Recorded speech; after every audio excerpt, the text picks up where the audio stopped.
Di zaman dahulu terdapat sebuah kerajaan besar bernama Pajajaran yang dipimpin oleh Prabu Siliwangi. Prabu Siliwangi terkenal sebagai raja yang bijaksana dan sangat mencintai kegiatan berburu di hutan. Suatu hari, saat sedang berburu sendirian, Prabu Siliwangi tanpa sadar tersesat di dalam hutan yang belum pernah ia masuki sebelumnya. Setelah berjam-jam mencari jalan keluar tanpa hasil, Prabu Siliwangi mulai merasa putus asa.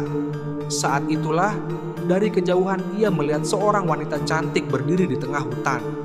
Wanita itu tersenyum ramah dan mendekati sang raja.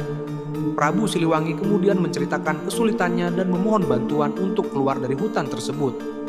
Wanita misterius itu setuju untuk membantu, namun dengan satu syarat, Prabu Siliwangi harus menikahinya. Karena sangat ingin keluar dari hutan, Prabu Siliwangi pun menerima syarat tersebut. Akhirnya, Prabu Siliwangi dan wanita tersebut menikah dan tinggal bersama di dalam hutan untuk beberapa waktu. Setelah merasa sudah cukup lama tinggal di hutan, Prabu Siliwangi memutuskan untuk kembali ke kerajaannya di Pajajaran. Sebelum pergi, sang istri menasihatinya untuk selalu menjaga kesehatannya dan sesekali kembali ke hutan untuk menemuinya. Prabu Siliwangi berjanji untuk memenuhi permintaan istrinya. Kembali di kerajaannya, Prabu Siliwangi disambut dengan sukacita oleh rakyatnya. Mereka mengira raja telah hilang selamanya. Namun, karena sibuk dengan tugas kerajaan, Prabu Siliwangi mulai melupakan istrinya yang tinggal di hutan.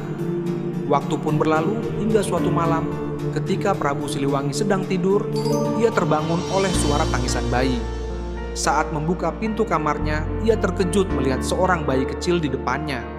Tiba-tiba, wanita yang pernah ia nikahi di hutan muncul di hadapannya dan mengatakan bahwa bayi itu adalah anak mereka, yang diberi nama Putri Kadita.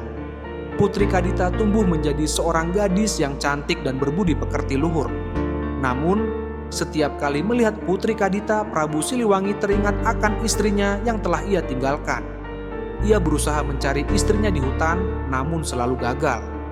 Ketika Putri Kadita sudah dewasa, Prabu Siliwangi merasa khawatir karena ia tidak memiliki seorang putra yang bisa mewarisi tahtanya. Oleh karena itu, ia memutuskan untuk menikah lagi dengan seorang wanita bernama Dewi Mutiara. Setelah beberapa bulan, Dewi Mutiara mengandung anak laki-laki. Kabar ini disambut dengan gembira oleh seluruh kerajaan, namun kebahagiaan itu tidak berlangsung lama.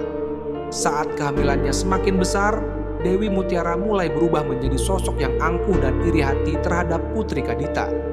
Ia merasa selama Putri Kadita ada di istana, cinta Prabu Siliwangi akan terbagi. Maka Dewi Mutiara menyusun rencana jahat untuk menyingkirkan Putri Kadita. Dewi Mutiara mendatangi seorang dukun sakti dan meminta bantuan untuk mencelakai Putri Kadita. Pada suatu malam, ketika Putri Kadita sedang tidur, asap hitam menyelimuti tubuhnya. Keesokan paginya, tubuh Putri Kadita penuh dengan luka-luka yang menjijikan. Prabu Siliwangi memanggil semua tabib dari seluruh negeri, namun tak ada satupun yang mampu menyembuhkannya. Melihat keadaan Putri Kadita, Dewi Mutiara semakin gencar mempengaruhi Prabu Siliwangi untuk mengusir Putri Kadita dari istana. Karena tidak ada pilihan lain, dengan hati yang berat, Prabu Siliwangi akhirnya mengizinkan Putri Kadita pergi. Putri Kadita yang malang berjalan menyusuri hutan dengan perasaan sedih. Dalam perjalanannya, ia mendengar suara gaib yang memintanya untuk pergi ke pantai selatan. Suara itu mengatakan bahwa ia akan menemukan keselamatan di sana. Setelah berhari-hari berjalan, Putri Kadita tiba di pantai selatan. Di sana, ia berdiri di tepi pantai melihat ombak besar bergulung-gulung. Tiba-tiba, suara yang ia dengar sebelumnya kembali terdengar, menyuruhnya untuk masuk ke dalam laut.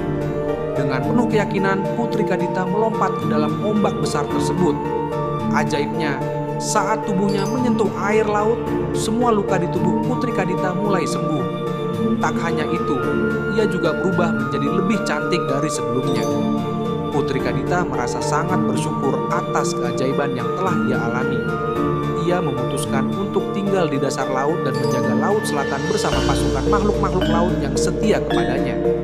Sejak saat itu, Putri Kadita dikenal sebagai Nyi Roro Kidul, Ratu Laut Selatan yang legendaris. Banyak orang percaya bahwa ia masih hidup di lautan dan menjaga wilayah pantai selatan hingga hari ini.